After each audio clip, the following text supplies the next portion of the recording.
thank you for joining the Austin Chapter National Black MBA Association as we today discuss building better businesses with the topic mergers and acquisitions.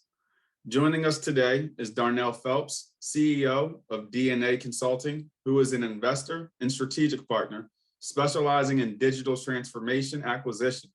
Welcome, Darnell, and thank you for joining us today. Hey, thanks for having me on, Dayron. Really appreciate it. Excellent. So let's get this conversation started. Please tell us a little bit about yourself and your company. Sure, no problem. So tell you what, thank you again for having me. Tell you a little bit about myself. I've been in technology for the past 20 years, more working with major tech companies around innovation and growth. And one major trend I kept seeing throughout my career in the businesses I was working with is most of these companies would have integration challenges.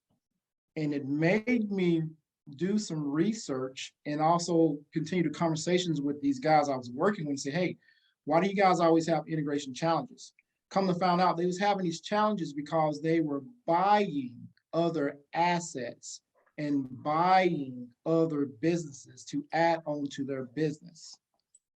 So with that said, I ended up getting a mentor, and they basically helped teach me and help me get to understand mergers and acquisitions.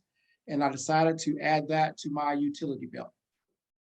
Awesome, awesome. So tell us a little bit about that, mergers and acquisitions.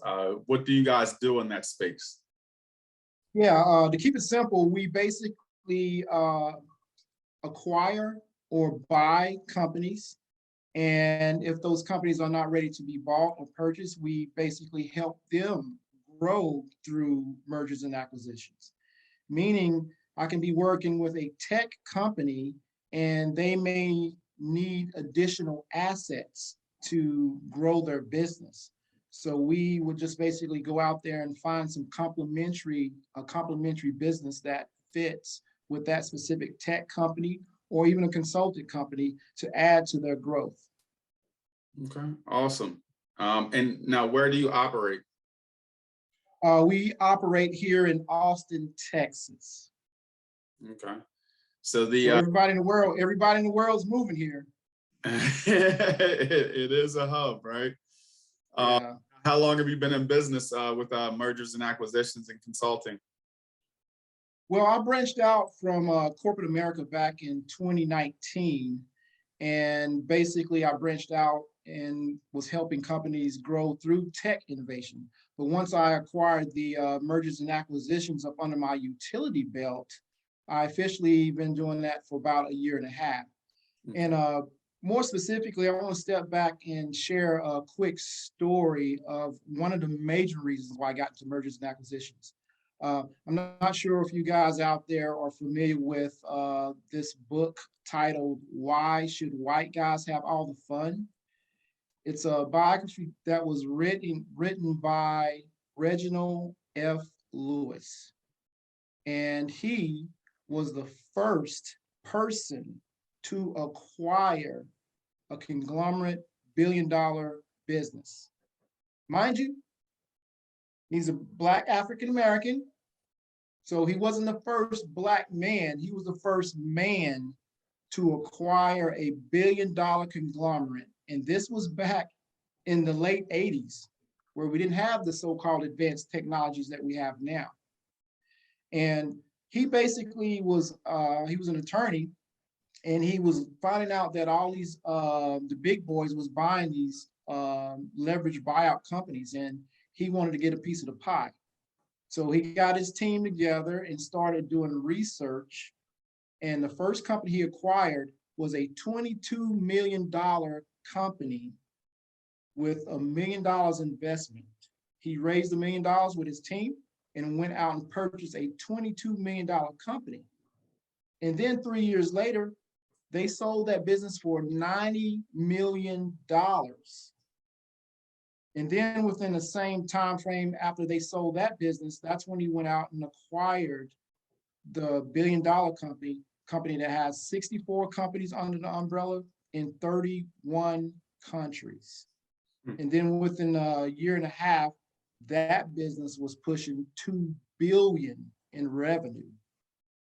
So it made me step back and think and say, hey, I need to get mergers and acquisitions.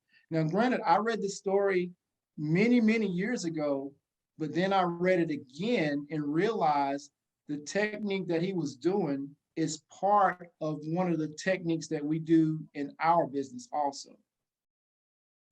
So speaking about that technique, how would you classify an ideal client? You know, first in that story with Reginald F. Lewis. Reginald Lewis, yes. Okay, so first in that story, he was able to raise $1 million before going in to purchase the $22 million business. You know, if you're somebody starting up, or if you've had a business that you're, you know, maybe looking to exit or maybe looking to acquire, like who's the ideal person to be positioned for a merger and acquisition? Yeah, well, it's across the board. Our company specifically targets 2 million in revenue on the low end and as high as 20 million in revenue on the high end. But when it comes to mergers and acquisitions, even a person that has, let's say, $100,000 can buy $1 million business. If you look at it from a mortgage perspective, if you're going out to buy a $500,000 home, you want to get a mortgage on that home, well, you got to raise 20%. You got to come up 20% to end up purchasing that mortgage. So it works the same way with a business. And one of the strategies is you just raise, say, 10% of that million. And then the business, which is $1 million business, you go to the bank. Let me put quick numbers in. You can go up to a bank and say, hey, Mr. Bank, I need $1 million. And then the bank will say, why do you need $1 million? Say, well, I have $100,000 that I'm buying this $1 million company with. So the bank is going to look at it that, hey, this business that you're buying has revenue and cash flow.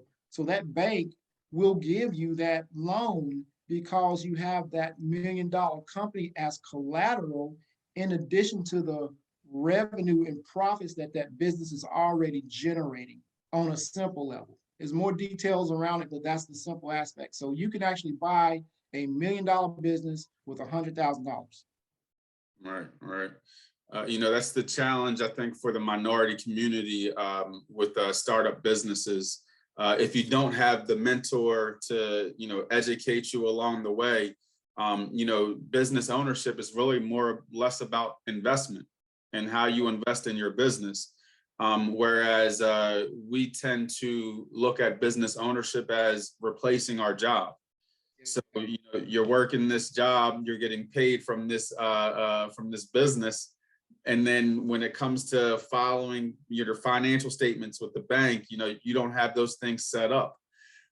So if you could say, you know, for the average Joe, you know, let's say I've had my business for 2 years. You know, maybe I made 100,000, you know, after a 2-year period. How could I set myself up to start to look at, you know, maybe a merger or acquisition? Like, is there like what relationships, there you go. What relationships do I need to have? Yeah, well, one thing that we do, and it's real simple, is we look at our current situation. If you can compare yourself to, say, Google, Amazon, Facebook, those major corporations go out and talk to investment bankers, and the investment banker will say, hey, what assets do you need that you don't have now? And those investment bankers will pile on a list of assets that, say, Amazon or Google need. A big play is artificial intelligence and machine learning. A lot of those big boys are going out there buying artificial intelligence and machine learning companies. Those are assets that Amazon or Facebook or Oracle didn't have years ago, but now they do have it based on that strategy of what do I need that I don't have. So on a lower end, if you're that person that's made $100,000 in your business and you want to grow and you're thinking about, like say, grow through mergers and acquisitions, then you just basically look at, hey, what do I not have? Which most businesses don't have marketing. Most businesses don't have, say, a CFO that can help them forecast their business for a 3 or 5 year period, because a lot of people in their business only look to next month or next week. But it's good to forecast where you want to be, and it's based on where you are right now. So relationships with investment bankers, being able to forecast is going to be key. Not necessarily with investment bankers. You can work with someone that also has the investment banker strategies or skills or understanding of how to buy a business. And I can even give you another example from my personal perspective. In my early years of working in technology, I was also working part-time in a business. We was running a nightclub, and we acquired that nightclub based on coming in as a management buyout, okay? We grew the nightclub by buying other similar businesses the exact same way, management buyout, or we end up buying the alcohol and beverage license of a company that their permit was getting ready to expire.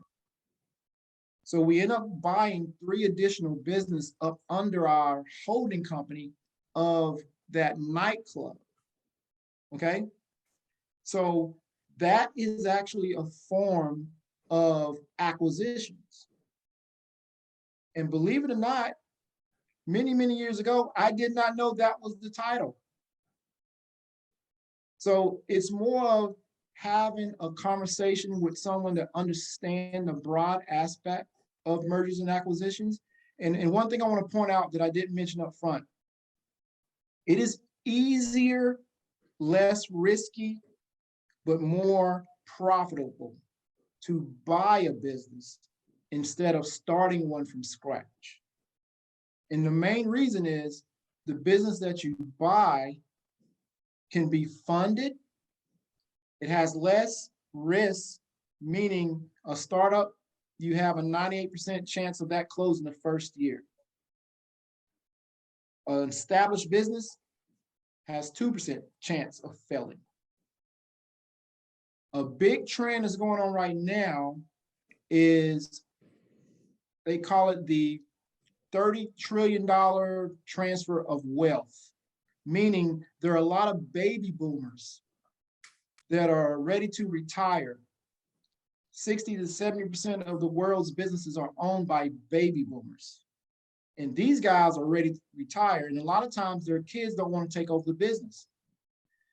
Those businesses are the perfect companies to acquire, because if they don't get bought by someone, those businesses will close up shop.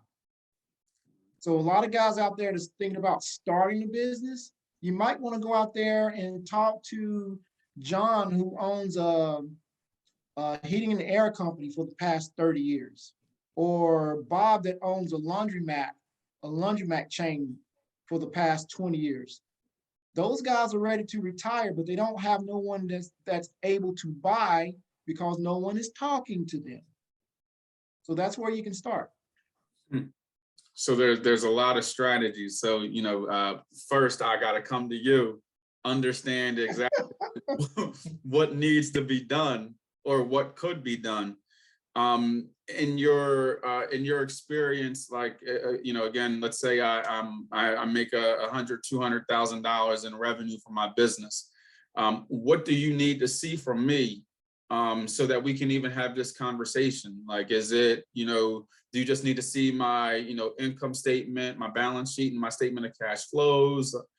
Is it more of a conversation based off of the challenges or my future desires? Like, what's the? Yeah, it's all of the above. The first conversations I normally have is, again, I'll look at look and see exactly where they are. What are they? What are the challenges and where they want to be?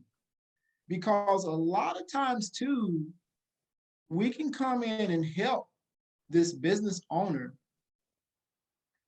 but if they're not ready, if they don't believe or want to change, then it's a waste of time. So in the very beginning, it's more of conversation of where you are, where you want to be, what your challenges are, and are you willing to change or willing to grow? And then from there, if they are a fit, because everyone is not a fit, if they are a fit, then we would need to see what your financial statements look like. Mhm. Typically, it's from now is 2022, we look at 2021, 2020, 2019. But because of the pandemic, I tend to go back a little further. Mhm. And the biggest conversation is, since the pandemic, what have you done because of the pandemic? What did you do to adapt?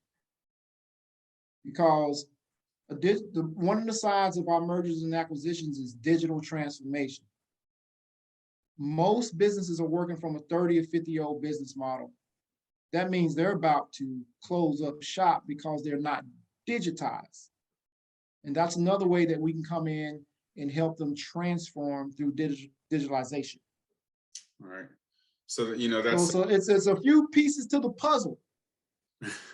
well, that's a challenge, right? Again, for the minority business community. We're as you mentioned, 5 years of financial statements at a minimum. So how are we keeping our financial statements? A key aspect in there, I mean, two keys that you dropped: relationship with a financial institution, and then actually having, qualified financial statements that keep track of your year over year revenue, whether that's quarterly basis, a monthly basis. Anything else that you could add to that you'd like to see? Whether that be like some type of customer tracking, consumer tracking, I guess, depending on the style of business, like what other things might you want to have to prepare?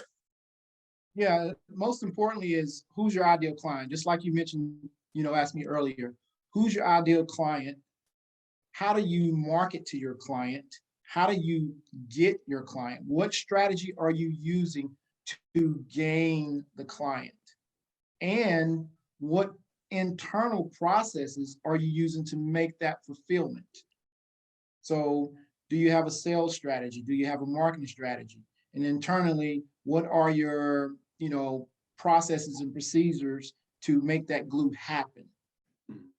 And then, are you doing upsells, cross sales, or even two? I normally go through what I call a strategy of 7. I have 7 different questions, and all that fits in the same glue of the business. And 9 times out of 10, most businesses only working 1 or 2 of those 7. And more of my conversations give them the insights that they're missing. And those are normally the places where we try to fill the gaps. All right.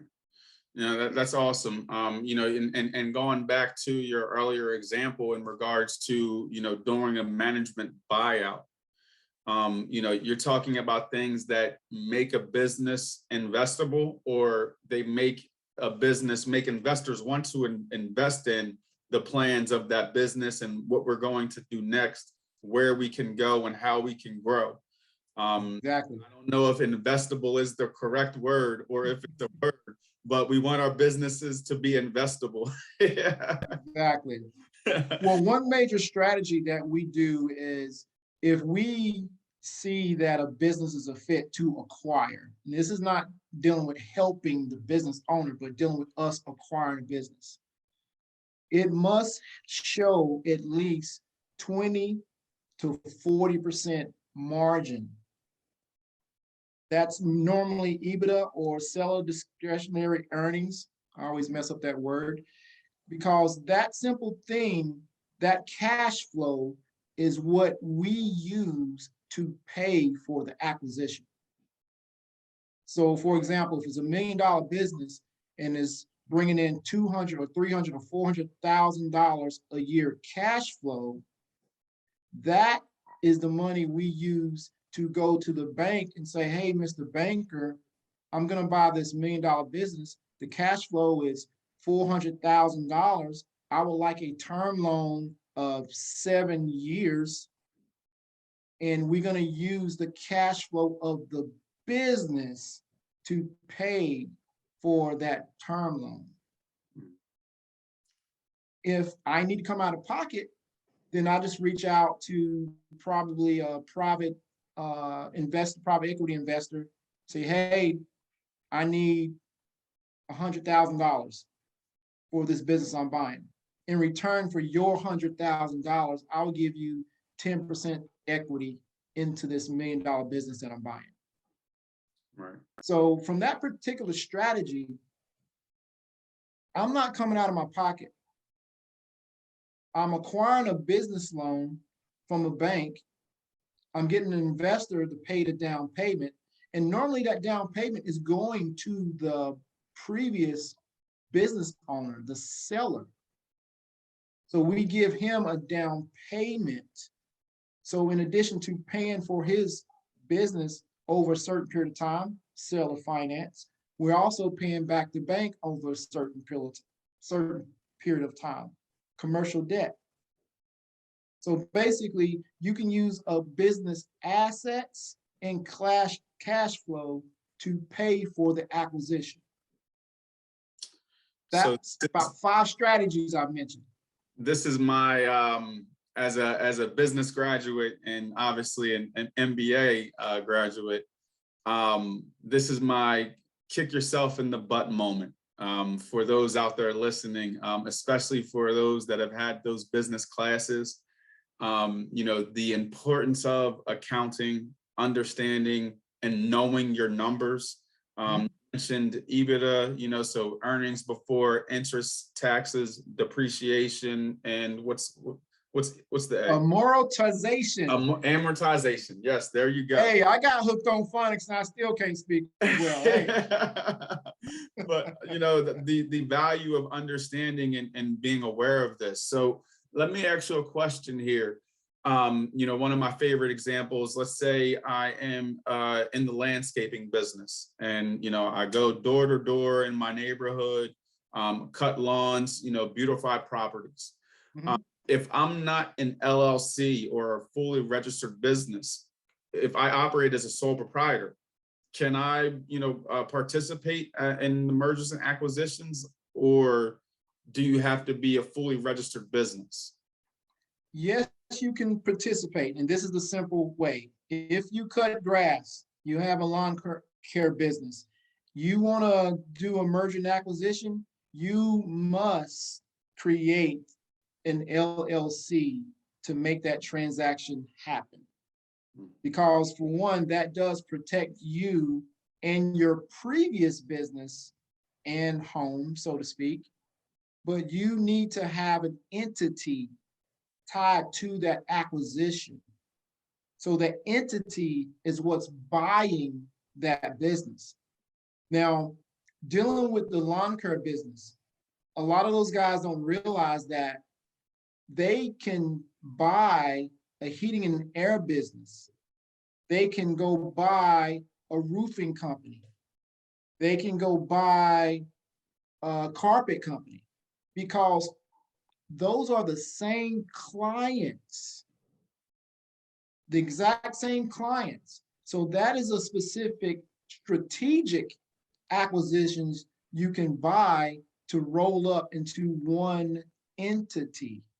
And then you cross-sell your different clients, you cross-sell the same clients to your different businesses.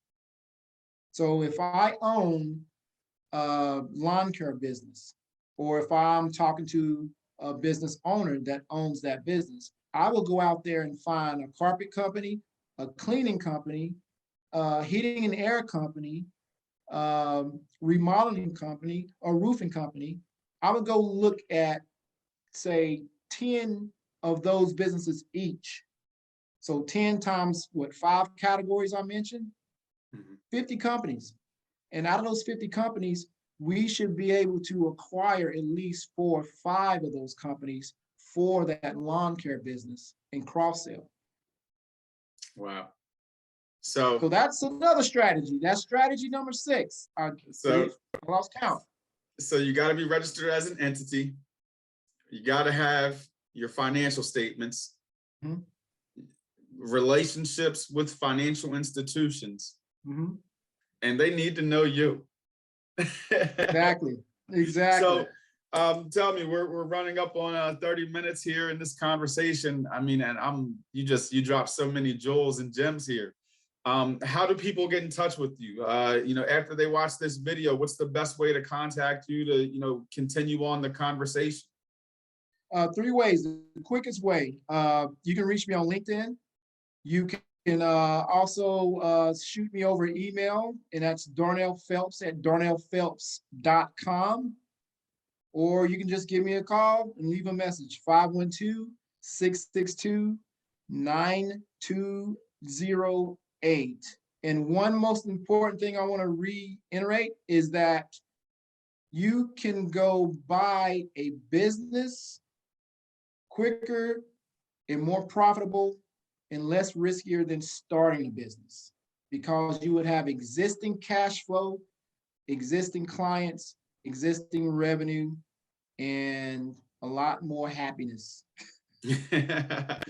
from a startup. And even if you have a business, it's best to go ahead and buy complementary businesses instead of marketing or sales. Go buy another business and watch how quick your revenue grow in one day after you make that transaction. All right. Again, it comes back down to being in something that's investable, right? You can organize people together. Back to that Reginald story. You can organize people together if they see something that has value that's going to have a return on their investment. So look, Darnell, I want to thank you for your time. Thank you for sitting down here and allowing us to interview you and, learn a little bit more about your business. Again, just, to close us out here, do you have any last remarks? One big thing that I noticed in the business world, and you guys will agree out there, you can read it, you can study it, but it's best to take the action. Do it now. And that again is Darnell Phelps at darnellphelps.com. And give me that number one more time. Yes, the number is 512-662-9208.